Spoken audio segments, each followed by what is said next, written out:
হাদিস ছাড়া ইসলামী শরীয়ত অচল। সূরা মাইদার 3 নম্বর আয়াতে রাসূল আল্লাহ সুবহানাহু ওয়া তাআলা বলেন, হুররিমাত আলাইকুমুল মাইতাতু ওয়াদ-দাম, তোমাদের উপর মৃত জিনিস এবং রক্তকে আমি হারাম করেছি।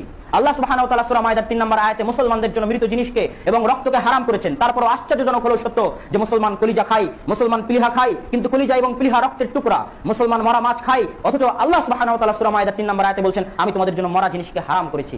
যারা শুধু কোরআন মানতে চান তাদের মরা মাছ খাওয়ার কোনো সুযোগ নাই, তাদের কলিজা খাওয়ার কোনো সুযোগ নাই। কেননা দারাকুতনির 4794 নম্বর হাদিসে ইবনে ওমর রাদিয়াল্লাহু তাআলা আনহু থেকে বর্ণিত, তিনি বলছেন রাসূল সাল্লাল্লাহু আলাইহি ওয়াসাল্লাম বলছেন, উহিল্লা লানা মাইতাতান, আমাদের জন্য আল্লাহ সুবহানাহু ওয়া তাআলা দুইটি মৃত জিনিসকে হালাল করেছেন, একটি হচ্ছে মরা মাছ আর একটি হচ্ছে মরা টিড্ডি। আরব অঞ্চলে এই প্রাণী পাওয়া যায়, মরা টিড্ডি। ওয়া উহিল্লা লানা দামান, আর আমাদের জন্য দুইটি রক্তকে আল্লাহ সুবহানাহু ওয়া তাআলা হালাল করেছেন, একটি হচ্ছে কলিজা আর একটি হচ্ছে প্লিহা আল কাবিদ ওয়াত তুহাল। সুতরাং যারা রাসূল সাল্লাল্লাহু আলাইহি ওয়াসাল্লামের হাদিসকে অস্বীকার করে, হাদিসকে মানতে চায় না, তাদের মরা মাছ খাওয়ার কোনো সুযোগ নাই। সম্মানিত উপস্থিতি, আল্লাহ সুবহানাহু ওয়া তাআলা সূরা জুমার 11 নম্বর আয়াতে বলেন, ইযা নুদিয়া লিস-সালাতি মিন ইয়াউমিল জুমআহ, যখন তোমাদেরকে জুমার দিনে সালাতের জন্য আহ্বান করা হয়। জুমার দিনে সালাতের জন্য আহ্বান করা হবে, কোন সালাতের জন্য? ফজরের সালাতের জন্য, যোহরের সালাতের জন্য, আসরের সালাতের জন্য আহ্বান করা হবে। কি বলে আহ্বান করা হবে? আরবি ভাষায় তাআল তাআল বলার মাধ্যমে আহ্বান করা হবে, না আল্লাহু আকবার বলার মাধ্যমে আহ্বান করা হবে? এই আয়াতকে আপনি আপনার জীবনে কিভাবে বাস্তবায়ন করবেন রাসূলের হাদিস ছাড়া? শুধু তাই নয়, পুরো 5 ওয়াক্ত সালাত আপনি রাসূলের হাদিস ছাড়া কিভাবে আপনার জীবনে বাস্তবায়ন করবেন? আল্লাহ সুবহানাহু ওয়া তাআলা সূরা তাওবার 108 নম্বর আয়াতে বলেন, লা মাসজিদুন উসসিসা আলা তাকওয়া, একটি মসজিদ যাকে স্থাপিত করা হয়েছে, প্রতিষ্ঠিত করা হয়েছে তাকওয়ার উপর। এই মসজিদ কোনটা? আল্লাহ সুবহানাহু ওয়া তাআলা পবিত্র কোরআনে বলে দেন এই মসজিদ কোনটা। আপনি কিভাবে নির্বাচন করবেন যে এই তাকওয়ার উপর প্রতিষ্ঠিত মসজিদ কোনটি? রাসূল সাল্লাল্লাহু আলাইহি ওয়াসাল্লাম তিরমিজি 3099 নম্বর হাদিসে বলেন, ইন্না হাযা লা মাসজিদি হাযা, ওই তাকওয়ার উপর প্রতিষ্ঠিত মসজিদ হচ্ছে আমার এই মসজিদে নববী। সম্মানিত উপস্থিতি, আল্লাহ সুবহানাহু ওয়া তাআলা পবিত্র কোরআনের 2য় পারার 7ম পৃষ্ঠায় রমজান সম্পর্কিত আয়াতগুলোর মধ্যে বলেন, কুলু ওয়াশরাবু হাত্তা ইয়াতাবায়্যানা লাকুমুল খায়তুল আবিয়াদু মিনাল খায়তিল আসওয়াদ, যতক্ষণ পর্যন্ত তোমরা খাও এবং পান করো, যতক্ষণ পর্যন্ত সাদা রেখা কালো রেখা থেকে পৃথক না হয়। এই আয়াতের আপনি বাস্তবতা এবং ব্যাখ্যা কি বুঝবেন? সাহাবী আদী ইবনে হাতিম বলেন যে যখন এই আয়াত অবতীর্ণ হলো, তখন আমি একটা কালো সুতার একটা সাদা সুতা আমার বালিশের নিচে রাখলাম, তারপরে অপেক্ষা করতে থাকলাম পার্থক্য করার জন্য, পার্থক্য করতে পারলাম না। ফাযাকারতু যালিকা লিরাসূলিল্লাহি সাল্লাল্লাহু আলাইহি ওয়াসাল্লাম, রাসূলকে যখন আমি এই কথা জানালাম, তখন রাসূল বলেন এই আয়াতের ব্যাখ্যা হচ্ছে সাওয়াদুল লাইলি ওয়া বায়াদুন নাহার, রাতের অন্ধকার আর দিনের স্বচ্ছতা। এই আয়াতের ব্যাখ্যা রাসূলের হাদিস ছাড়া আপনি কিভাবে করবেন?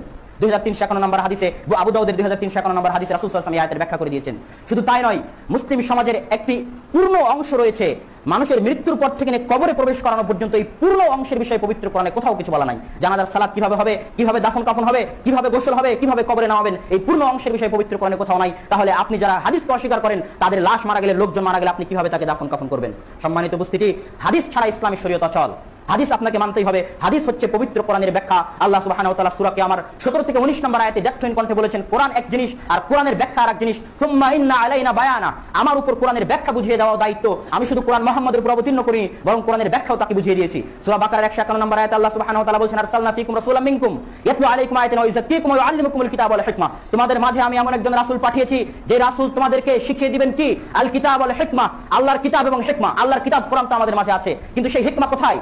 পবিত্র কোরআনের সূরা বাকারার 151 নম্বর আয়াতে আল্লাহ সুবহানাহু ওয়া তাআলা মুহাম্মদের উপর যে দায়িত্ব দিলেন যে তুমি হিকমা মানুষকে শিখিয়ে দিবে, এই হিকমা কোথায়? এই বিষয়ে মুহাম্মদ সাল্লাল্লাহু আলাইহি ওয়াসাল্লাম নিজেই বলেন, মুসনাদে আহমদের 17174 নম্বর হাদিসে, রাসূল সাল্লাল্লাহু আলাইহি ওয়াসাল্লাম, আলা ইন্নী উতিতুল কিতাবা মিসলাহু মাআহু, সাবধান, আমি শুধু কোরআন নিয়ে আসিনি, মিসলাহু মাআহু, বরং কোরআনের সাথে অনুরূপ আরো একটি জিনিস নিয়ে এসেছি। রাসূলের পূর্ণ জীবন এবং পূর্ণ ইতিহাস ঘাটলে দেখা যায় যে কোরআন ছাড়া অনুরূপ যে জিনিসটি রাসূল নিয়ে এসেছিলেন সেটাই ছিল রাসূল সাল্লাল্লাহু আলাইহি ওয়াসাল্লামের হাদিস।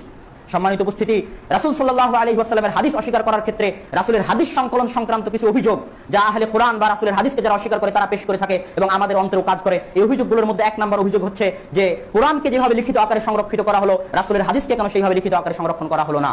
এই প্রশ্নটা একটা উদ্ভট এবং ভিত্তিহীন প্রশ্ন। পবিত্র কোরআনকে লিখিত আকারে সংরক্ষণ করা হয়নি। পবিত্র কোরআন এবং হাদিস উভয়েরই সংরক্ষণের মূল ভিত্তি হচ্ছে সাহাবায়ে কেরামের স্মৃতিশক্তি, সাহাবায়ে কেরামের মুখস্থ শক্তি। যদি কোরআন সংরক্ষণের মূল ভিত্তি লিখিত হতো, লিখিত রূপ হতো, তাহলে মুহাম্মদ সাল্লাল্লাহু আলাইহি ওয়াসাল্লাম যখন দুনিয়া থেকে চলে গেলেন তখন তার কাছে কেন কোরআনের একটা লিখিত কপি ছিল না? আর কোন সাহাবীর কাছে কেন কোরআনের লিখিত কপি ছিল না? কারো কাছে 1 আয়াত, কারো কাছে 2 আয়াত, কারো কাছে একটা সূরা, এইভাবে কেন ছিল? এগুলো ছিল তারা ওই আয়াত এবং সূরা মুখস্থ করবে, একজনের কাছ থেকে মুখস্থ করা হলে তারা আরেকজনকে দিয়ে দিবে, এই জন্য ছিল। ইয়ারকের যুদ্ধে যখন 70-এর অধিক হাফেজ মারা গেল, তখন ওমর রাদিয়াল্লাহু তাআলা আনহু আশঙ্কা করলেন যে কোরআন দুনিয়া থেকে উঠে যেতে পারে। তাহলে বোঝা যাচ্ছে যে কোরআন এতদিন টিকে ছিল হাফেজদের স্মৃতি শক্তির উপর ভিত্তি করে। আবু বকর রাদিয়াল্লাহু তাআলা আনহুর সাথে পরামর্শ করে যখন কোরআন জমা করা হলো, তখন ওই জমা করা কোরআন হাফেজদের মুখস্থ শক্তির সাথে মিলিয়ে দেখা হলো। কেন হাফেজদের মুখস্থ শক্তির সাথে মিলিয়ে দেখা হলো? মিলিয়ে দেখার পর দেখা যাচ্ছে হাফেজদের স্মৃতি শক্তিতে সূরা তাওবার 2টি আয়াত আছে, কিন্তু লিখিত রূপে আর 2টি আয়াত নাই। তখন খুঁজতে থাকা হলো আর দুটি আয়াত কোথায়, পরে একজন সাহাবীর কাছে পাওয়া গেল। তাহলে বোঝা যাচ্ছে কোরআন এতদিন পর্যন্ত টিকে ছিল সাহাবীদের স্মৃতিশক্তির উপর ভিত্তি করে, এবং আজও পর্যন্ত পবিত্র কোরআন দুনিয়ার বুকে টিকে আছে হাফেজে কোরআনদের মুখস্থ শক্তি এবং স্মৃতিশক্তির উপর ভিত্তি করে। সুতরাং এই উদ্ভট প্রশ্ন যে কোরআনকে লিখিত আকারে সংরক্ষণ করা হয়েছে, হাদিসকে করা হয়নি, এই প্রশ্নটা সম্পূর্ণ ভিত্তিহীন। কোরআন সংরক্ষণ করা হয়েছে মুখস্থ শক্তির মাধ্যমে, কোরআনও সংরক্ষিত হয়েছে মুখস্থ শক্তির মাধ্যমে, হাদিসও সংরক্ষিত হয়েছে মুখস্থ শক্তির মাধ্যমে। পরবর্তীতে কোরআন লিখিত হয়েছে আবু বকরের জামানায়, আর হাদিস লিখিত হওয়া আনুষ্ঠানিকভাবে শুরু হয়েছে ওমর ইবনে আব্দুল আজিজ রাহিমাহুল্লাহর জামানায়। সম্মানিত উপস্থিতি, তারপরে তারা দ্বিতীয় যে প্রশ্নটা করে যে মানলাম কোরআন মুখস্থ শক্তির উপর ভিত্তি করে সংরক্ষণ করা হয়েছে, কিন্তু খোলাফায়ে রাশিদিন কেন শুধু কোরআন জমা করলেন, হাদিস কেন জমা করলেন না? এই প্রশ্নের জবাব আমার এবং আপনার বাস্তব জীবনের সাথে সম্পৃক্ত। আপনার পিতাকে আপনি অত্যন্ত ভালোবাসেন, অত্যন্ত শ্রদ্ধা করেন। আপনার পিতা যেই দিন মারা গেল, আপনার পিতা জীবিত থাকা অবস্থায় তার নিজের ছোট জীবনের কাহিনী বলতেন, আর আপনার পিতার একজন গুরু ছিল, একজন শ্রদ্ধেয় শিক্ষক ছিল, ওই শিক্ষকের কাহিনীও আপনার পিতা আপনার সামনে বলতেন। আপনার পিতা মারা যাওয়ার পর আপনি আপনার পিতার জীবনের ঘটনাগুলো নিয়ে আলোচনা করবেন, জীবনের ঘটনাগুলো নিয়ে পর্যালোচনা করবেন। আপনার পিতার ওই ভালোবাসার শিক্ষকের কথা খুব কমই স্মরণ করবেন। আর রাসূল সাল্লাল্লাহু আলাইহি ওয়াসাল্লামের সাহাবায়ে কেরাম রাসূলকে এতই ভালোবাসতেন যে খোলাফায়ে রাশিদিন যদি সাহাবীদেরকে চাপ দিতেন যে তোমরা হাদিস জমা করো, তখন সাহাবায়ে কেরাম অত্যন্ত আগ্রহ এবং উৎসাহের সাথে হাদিস জমা করতেন। এবং হাদিস জমা হওয়ার পর প্রত্যেক সাহাবী তার যে হাদিস মুখস্থ নাই, ওই হাদিস মুখস্থ করার জন্য, কেননা মুহাম্মাদের প্রতি তাদের রয়েছে অগাধ ভালোবাসা, ওই হাদিস মুখস্থ করার জন্য তারা আপ্রাণ চেষ্টা করতেন। তখন তাদের অজান্তিক কোরআন অবহেলিত হয়ে যেত। যদি খোলাফায়ে রাশিদিন কোরআনকে মুখস্থ করার জন্য এবং কোরআনের শিক্ষা চালু করার জন্য চাপ দিতেন, তাহলে কোরআন এবং হাদিস মিলিত হওয়ার, ইখতিলাত হওয়ার আশঙ্কা ছিল, যে ইখতিলাত পূর্ববর্তী উম্মতের হয়েছে, মুসা আলাইহিস সালাতু ওয়াস সালামের সাথে হয়েছে, ঈসা আলাইহিস সালাতু ওয়াস সালামের সাথে হয়েছে, এই আশঙ্কা ছিল। তাই তো খোলাফায়ে রাশিদিন শুধু কোরআন জমা করেছেন। ওমর রাদিয়াল্লাহু তাআলা আনহু হাদিস জমা করার সিদ্ধান্ত নেওয়ার পরেও হাদিস জমা করার সিদ্ধান্ত থেকে এই জন্যই ফিরে এসেছিলেন যে কোরআন এবং হাদিস একসাথে মিশ্রিত হয়ে যেতে পারে। কোরআন যখন মানুষের জেহেনে, মানুষের ব্রেনে আলাদাভাবে বসে গেল, তখন ওমর ইবনে আব্দুল আজিজ রাহিমাহুল্লাহ হাদিসকে আলাদাভাবে জমা করার সিদ্ধান্ত গ্রহণ করলেন। এই পর্যায়ে আরো একটি প্রশ্ন দেখা দিতে পারে যে কোরআন তো সাহাবারা জীবিত থাকতেই খোলাফায়ে রাশিদিন জমা করেছেন, আর হাদিস সংকলন করা শুরু হয়েছে আনুষ্ঠানিকভাবে প্রায় 100 হিজরির দিকে, তাহলে কিভাবে আমি এবং আপনি বুঝবো যে হাদিসগুলি রাসূলের মুখনিসৃত বাণী? সম্মানিত উপস্থিতি, এই প্রশ্নের জবাব অত্যন্ত মনোযোগের সাথে শুনবেন। রাসূল সাল্লাল্লাহু আলাইহি ওয়াসাল্লামের হাদিস 100 হিজরিতে আনুষ্ঠানিকভাবে লেখা শুরু হয়েছে, কিন্তু রাসূলের জীবদ্দশায় সাহাবায়ে কেরাম রাসূলের হাদিস লিখতেন। আবু দাউদের 3646 নম্বর হাদিস বলুন, আব্দুল্লাহ বিন আমর রাদিয়াল্লাহু তাআলা আনহু বলেন, কুনতু আকতুবু কুল্লা শাইইন মা আসমাউ মিন মুহাম্মদ সাল্লাল্লাহু আলাইহি ওয়াসাল্লাম, আমি প্রত্যেক ওই বিষয় লিপিবদ্ধ করতাম যা আমি মুহাম্মদ সাল্লাল্লাহু আলাইহি ওয়াসাল্লামের মুখ থেকে শুনতাম। ফানাহাতনি কুরাইশুন, কুরাইশরা আমাকে নিষেধ করলো যে মুহাম্মদ সাল্লাল্লাহু আলাইহি ওয়াসাল্লামের প্রত্যেক বিষয় লেখো না, কারণ মুহাম্মদ বাশার ইয়াতাকাল্লামু ফিল গাযাবি ওয়ার রিদা, মুহাম্মদ রাগের মাথায় কথা বলে, মুহাম্মদ সন্তুষ্টির মধ্যে কথা বলে, ভুল ত্রুটি হয়ে যেতে পারে, মুহাম্মদের সকল কথা তুমি লিপিবদ্ধ করো না। আব্দুল্লাহ বিন আমর বলেন, ফাযাকারতু যালিকা লিরাসূলিল্লাহ সাল্লাল্লাহু আলাইহি ওয়াসাল্লাম, আমি রাসূলের হাদিস লেখা বন্ধ করে দিলাম এবং রাসূলকে এই ঘটনা রাসূলের সামনে পেশ করলাম। যখন রাসূলের সামনে পেশ করলাম, তখন রাসূল আউমা আবি উসবুহি ইলা ফি, রাসূল সাল্লাল্লাহু আলাইহি ওয়াসাল্লাম তার আঙ্গুল দিয়ে তার মুখের দিকে ইশারা করে বলছেন, আব্দুল্লাহ বিন আমর, এই যে উক্তুব ফাওয়াল্লাযী নাফসি বিয়াদিহি, লেখো, ওই সত্তার কসম যেই সত্তার হাতে মুহাম্মদের প্রাণ রয়েছে, মা ইয়াখরুজু মিন হাদা, এই মুখ থেকে বের হয় না ইল্লা হক, এই মুখ থেকে, এই জিহ্বা থেকে, এই ছোটের মধ্যে থেকে, মুহাম্মদের এই জিহ্বা এবং জবান থেকে হক সত্য ছাড়া আর কিছু বের হয় না। ফাকতুব, অতএব তুমি লেখো। আবু হুরায়রা রাদিয়াল্লাহু তাআলা আনহু বলেন বুখারীর কিতাবুল ইলমে যে মা মিন আসহাবিন নবী সাল্লাল্লাহু আলাইহি ওয়াসাল্লাম, রাসূল সাল্লাল্লাহু আলাইহি ওয়াসাল্লামের কোন সাহাবী নাই যে আমার চাইতে বেশি হাদিস জানে ইল্লা আব্দুল্লাহ বিন আমর ব্যতীত, কারণ আব্দুল্লাহ বিন আমর কানা ইয়াকতুবু, সে হাদিস লিখতো, ওয়া আনা লা আকতুবু, আর আমি আবু হুরায়রা হাদিস লিখতাম না, আমি মুখস্থ করতাম। সম্মানিত উপস্থিতি, এই দুটি হাদিস এছাড়াও আরো দলিল নিতে পারেন আবু বকর রাদিয়াল্লাহু তাআলা আনহু। আবু বকর রাদিয়াল্লাহু তাআলা আনহুর নিকটে যাকাতের যে হুকুম আহকাম, কয়টা উঠ হলে কয়টা যাকাত দেওয়া লাগবে, কত টাকা হলে কত টাকা যাকাত দেওয়া লাগবে, এই লিখিত রূপ ছিল, তিনি লিখিতভাবে সকল গভর্নরের কাছে পাঠিয়েছিলেন। আলী রাদিয়াল্লাহু তাআলা আনহুর কাছে দিয়াত এবং কিসাসের হুকুম লিপিবদ্ধ ছিল, এবং আরো অনেক এবং বহু প্রমাণ পাওয়া যায় যে সাহাবায়ে কেরাম রাসূল সাল্লাল্লাহু আলাইহি ওয়াসাল্লামের সময় থেকে হাদিস লিপিবদ্ধ করতেন। তারপরে দ্বিতীয় যেটা কথা, যে আমলের মাধ্যমে সাহাবায়ে কেরাম রাসূলের হাদিসকে সবচাইতে বেশি সংরক্ষণ করেছেন। কিভাবে? অত্যন্ত মনোযোগ দিয়ে উদাহরণটা শুনুন। একজন ইঞ্জিনিয়ার যখন একটা বাড়ি তৈরি করে, তখন তার প্ল্যান, ডেমোচিত্র তৈরি করে।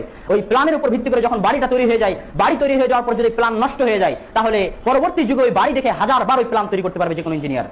যদি প্ল্যানের উপর ভিত্তি করে বাড়ি তৈরি হয়ে যায়, তাহলে প্ল্যান নষ্ট হোক তাতে যায় আসে না, কিন্তু ওই বিল্ডিং দেখে, ওই বাড়ি দেখে পরবর্তীতে হাজারোবার প্ল্যান তৈরি করা যাবে। রাসূলের হাদিস ছিল ইসলামী মুসলিম সমাজের প্ল্যানের, আল্লাহ প্রদত্ত প্ল্যানের চিত্র।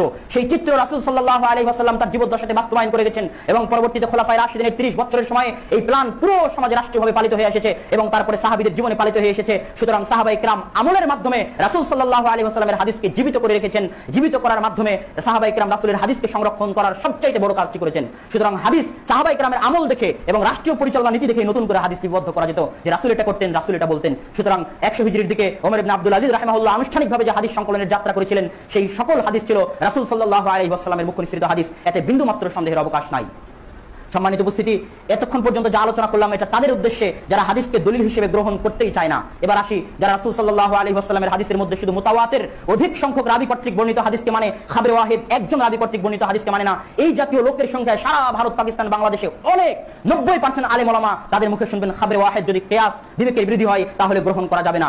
আশ্চর্যজনক হলেও সত্য যে এটা অত্যন্ত ভ্রান্ত এবং হাদিস অস্বীকার করার প্রথম ধাপ। হাদিস অস্বীকার করার প্রথম ধাপ হচ্ছে খাবরে ওয়াহিদকে অস্বীকার করা। শুনুন, আল্লাহ সুবহানাহু ওয়া তাআলা সূরা কাসাসের 20 নম্বর আয়াতে বলছেন, মুসা আলাইহিস সালাতু ওয়াস সালামের ঘটনা বলছেন যে ওয়াজা রাজুলুম মিন আকসাল মাদিনা, মুসার নিকটে মদিনা শহর থেকে একজন লোক আসলো, এসে মুসাকে বলল, হে মুসা, ইন্নাল মালায়া ইয়াতামিরুনা বিকা লিয়াকতুলুক, নিশ্চয় রাষ্ট্রীয় ক্ষমতায় যারা অধিষ্ঠিত আছে তারা আপনাকে হত্যা করার চক্রান্ত করেছে, আপনি এখান থেকে পালিয়ে যান, ফাখরুজ ইন্নী লাকা মিনান নাসিহিন, আপনি শহর ছেড়ে চলে যান, আমি আপনাকে উপদেশ দান করছি। মুসা আলাইহিস সালাম একজনের খবরের উপর ভিত্তি করে সেই দিন শহর ছেড়ে পালিয়ে গেছিলেন। কোরআন সেই একজনের খবরের ভিত্তিকে বর্ণনা করার মাধ্যমে স্বীকৃতি দিচ্ছে। শুধু তাই নয়, সূরা নামলের 22 নম্বর আয়াতে সুলাইমান আলাইহিস সালাতু ওয়াস সালামের ঘটনায় বলছে যে জিতুকা মিন নাবাইন বিসাবাইন মুবিন, হুদহুদ পাখি বলছে আমি আপনার নিকটে সাবা গোত্রের সংবাদ নিয়ে এসেছি। একজন মানুষ তো দূরে থাক, একজন পাখির কথা সুলাইমান আলাইহিস সালাতু ওয়াস সালাম বিশ্বাস করছেন। বিশ্বাস করার পর ওই সাবা গোত্রের উপর তিনি হামলা করার জন্য এগিয়ে যাচ্ছেন।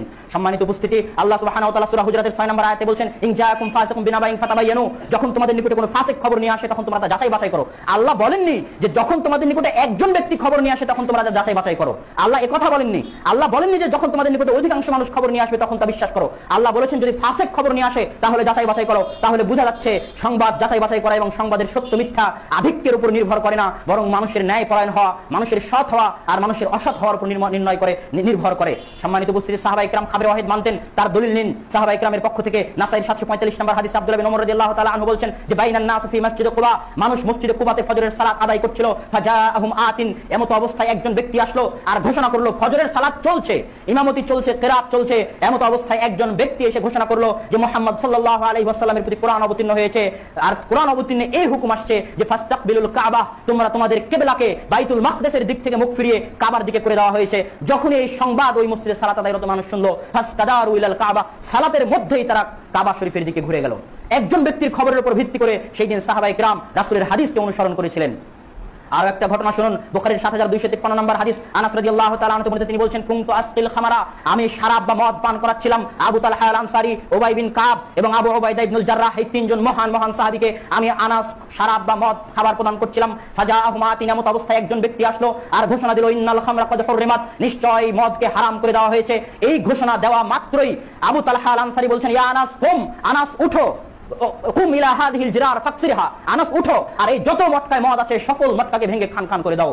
শুধু মুহাম্মদ মদ খাওয়া নিষেধ করেছে, মদ খাওয়া শুধু বন্ধ করাতে স্থির হতে পারে না আনাস, মুহাম্মদ যেই মদ খাওয়া নিষেধ করেছে ওই মদ যেই পাতিলে আছে ওই পাতিলকেও ভেঙে টুকরা টুকরা করে দাও। আল্লাহু আকবার। সাহাবীদের কি ঈমান ছিল! শুধু একজনের হাদিস শোনার উপর ভিত্তি করে মদ খাওয়া তো বন্ধ করলেন, যত মটকায় মদ ছিল সকল মটকাকে ভেঙে সেই দিন আনাস রাদিয়াল্লাহু তাআলা খান খান করে দিয়েছিলেন একজনের হাদিসের উপর ভিত্তি করে। আজকে যারা খাবরে ওয়াহিদ অস্বীকার করতে চায় তারা এই হাদিসের কি জবাব দিবে?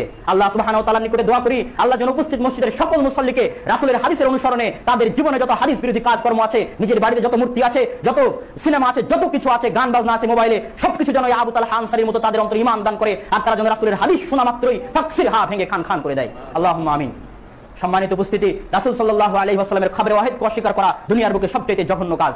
দুনিয়ার প্রতিটি কাজই একজন ব্যক্তির উপর নির্ভর করে চলে। আপনি যদি একজন ব্যক্তির খবরকে অবিশ্বাসী করবেন, যদি ধারণা প্রসূতই বলবেন, তাহলে পুরো ইসলামী শরীয়ত ধারণা প্রসূত। কেননা পুরো ইসলামী শরীয়ত একজন ব্যক্তি নিয়ে এসেছেন, তার নাম মুহাম্মদ সাল্লাল্লাহু আলাইহি ওয়াসাল্লাম। 10 জন ব্যক্তি নিয়ে আসেননি, এক মুহাম্মদ নিয়ে এসেছেন। ওই মুহাম্মদের সততা এবং ন্যায়পরায়ণতার উপর ভিত্তি করে ইসলাম চলে। সুতরাং যারা খবরে ওয়াহিদকে অস্বীকার করতে চায় তারা রাসূল সাল্লাল্লাহু আলাইহি ওয়াসাল্লামের সাথে ঠাট্টা করে। সম্মানিত উপস্থিতি, এই পর্যায়ে আসুন কিছু মূলনীতি এবং উসুলের মাধ্যমে অনেক মানুষ রাসূলের হাদিসকে অস্বীকার করতে চায়। তার মধ্যে অন্যতম একটা মূলনীতি হচ্ছে নুরুল আনোয়ার গ্রন্থের বাবুস সুন্নাহ অধ্যায় খুলে দেখুন, সেখানে লেখা আছে যে কোন গায়র ফকিহ নয়, ফিকহি জ্ঞান যে রাবীর যে সাহাবীর মধ্যে নাই, ওই সাহাবী যদি কোনো হাদিস বর্ণনা করে আর ওই হাদিস যদি মানুষের বিবেক বিরোধী হয় তাহলে ওই হাদিসের উপর মানুষের বিবেককে প্রাধান্য দেওয়া হবে। নাউযুবিল্লাহ, আস্তাগফিরুল্লাহ। আর গায়র ফকিহ রাবীদের শীর্ষে আছে আবু হুরায়রা রাদিয়াল্লাহু তাআলা আনহু আর আনাস রাদিয়াল্লাহু তাআলা আনহু। তারা আবু হুরায়রা এবং আনাস রাদিয়াল্লাহু তাআলা আনহুর হাদিস অস্বীকার করতে চায়। আবু দাউদের 3446 নম্বর হাদিসে রাসূল সাল্লাল্লাহু আলাইহি ওয়াসাল্লাম বলেন, যখন তোমাদের কোনো ব্যক্তি বাজারে গেল এবং বাজারে গিয়ে দেখলো যে একজন বিক্রেতা গাভী নিয়ে এসেছে, সেই গাভীর দুধের স্তন অনেক ফুলে আছে, সে 2-3 দিন যাবত ওই গাভীর দুধকে দহন করেনি, যাতে মানুষকে ধোঁকা দেয় যে আমার গাভীতে 7, 8, 9, 10 কেজি দুধ হয়। যখন তুমি কিনে নিয়ে আসলে ধোকা খেয়ে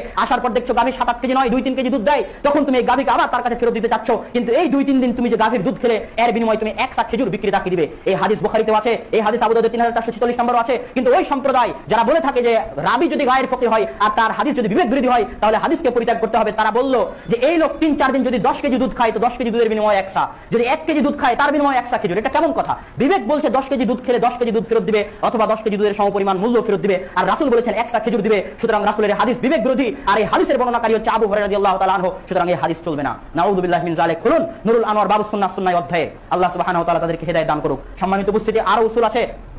তিরমিজি শরীফের 67 নম্বর, সুনানে তিরমিজির 67 নম্বর হাদিস খুলুন, সেখানে আছে রাসূল সাল্লাল্লাহু আলাইহি ওয়াসাল্লাম বলেছেন কুল্লাতাইন ইযা কানাল মাউ কুল্লাতাইন, যদি পানি 2 কুল্লা পরিমাণ হয়, একটা হিসাব যা বর্তমান যুগে 200 থেকে নিয়ে 215-16 লিটার পর্যন্ত হতে পারে, কুল্লাতাইন পরিমাণ হয়, তাহলে ওই পানিতে কোনো নাপাকি পড়লে কোনো সমস্যা নাই, ওই পানিতে ওযু গোসল সবই করা জায়েজ হবে।